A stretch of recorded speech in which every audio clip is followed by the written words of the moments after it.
You don't usually ask for help, even when you probably could. You read the instructions yourself. You carry the bags yourself. You figure out the problem quietly before anyone even knows there was one. When something goes wrong, your first instinct isn't to call someone. It's to tighten up internally and think, okay, I'll handle it. And you usually do. People describe you as independent, capable, mature. Maybe they've said that about you for as long as you can remember. You were the one who didn't need much, the one who understood things quickly, the one who learned not to make a fuss. So now, even when someone offers support, something in you hesitates. It's not that you don't want connection. It's just that relying on someone else feels uncertain, risky even. Depending on yourself feels cleaner, safer. But independence isn't always just a personality trait. Sometimes, it's something you learned very early. From the outside, this trait looks impressive. You're the person who doesn't crumble under pressure, the one who seems steady, self-contained, low maintenance. You don't demand much reassurance. You don't need constant validation. You rarely create drama.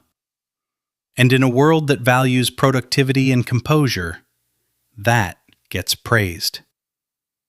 But what people often misunderstand is why you became this way. Independence is usually framed as strength, and sometimes it is. But for some people, it wasn't a gradual choice.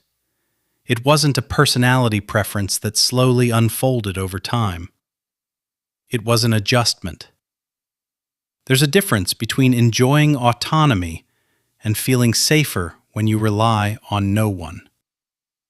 To others, you might look emotionally strong, but internally, your nervous system may simply be more comfortable when expectations are low and control stays in your hands.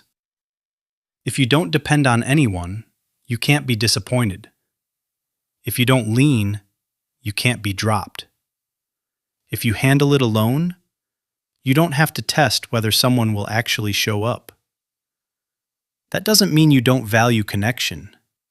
It just means somewhere along the way, your system learned that self-reliance was the most predictable option available.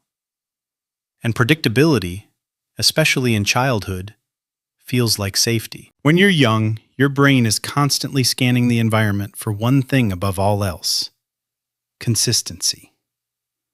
Not perfection, not luxury, just consistency.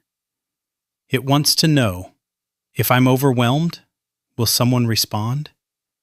If I need comfort, will someone notice? If I fall apart, will someone help me put things back together? If the answer is reliably yes, the nervous system relaxes. It learns that support exists outside of you. Dependence feels natural, not dangerous.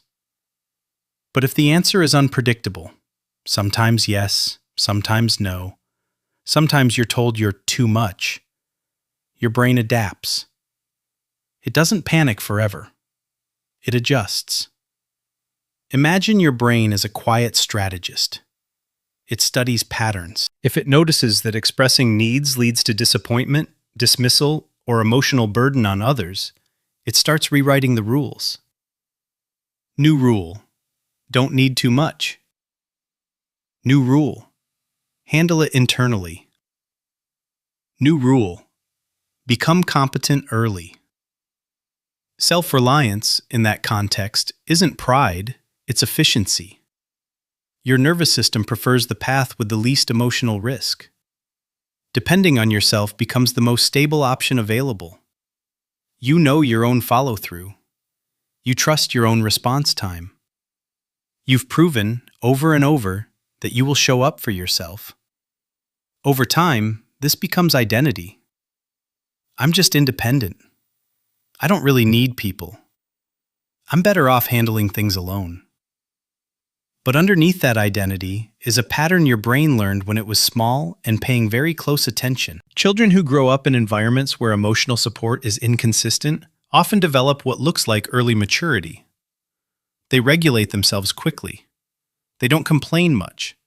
They become observant. They read the room. They anticipate problems. It's not because they were born less needy. It's because their system decided that minimizing their needs increased stability. The brain is protective. It would rather shrink your expectations than risk repeated disappointment. And once that pattern is reinforced for years, it doesn't automatically disappear just because you're older now. Even when you intellectually know someone is trustworthy, your nervous system may still whisper, "It's safer if you don't rely too much." This is why asking for help can feel strangely vulnerable. Not dramatic, just subtly uncomfortable. As if you're breaking a rule that once kept you steady. Your independence didn't appear out of nowhere. It was built carefully, layer by layer, in response to what felt uncertain. Here's where it becomes more complex. Some of your independence is real preference. You genuinely like solving things on your own. You enjoy competence. You feel clear when you're self-directed. But some of it might also be protection. And the difference between preference and protection isn't always obvious. When someone offers help, do you feel neutral or slightly tense? When you imagine leaning on someone consistently, does it feel comforting or vaguely unsafe? If someone disappoints you, does it confirm something you already expected? There's a quiet relief in not needing much from others. It keeps the emotional stakes low. It prevents the vulnerable moment of waiting to see if someone will follow through. But it also quietly limits how deeply supported you allow yourself to be. Independence can become so polished that even you forget it was once a shield. And this isn't about blaming your past or accusing yourself of being guarded. It's about noticing the pattern gently. If you learned early that depending on others led to unpredictability, then your current self-reliance makes perfect sense. It was intelligent, adaptive, protective. The uncomfortable part is this. What once kept you safe might now keep you slightly alone. Not dramatically alone, just subtly unsupported in ways you don't always admit to yourself. The question isn't whether your independence is good or bad. It's whether it still reflects who you are or who you had to become. There is nothing wrong with being independent. There is nothing flawed about learning to stand on your own feet early. In fact, it likely kept you steady in moments that could have felt overwhelming. It helped you survive uncertainty. It gave you a sense of control when control was scarce. Your independence is not evidence that you're cold, distant, or incapable of closeness. It's evidence that your mind adapted intelligently to what it experienced. The part of you that learned to rely on yourself was trying to reduce emotional risk. It was trying to make sure you wouldn't be left waiting, disappointed, or exposed. And that part deserves respect.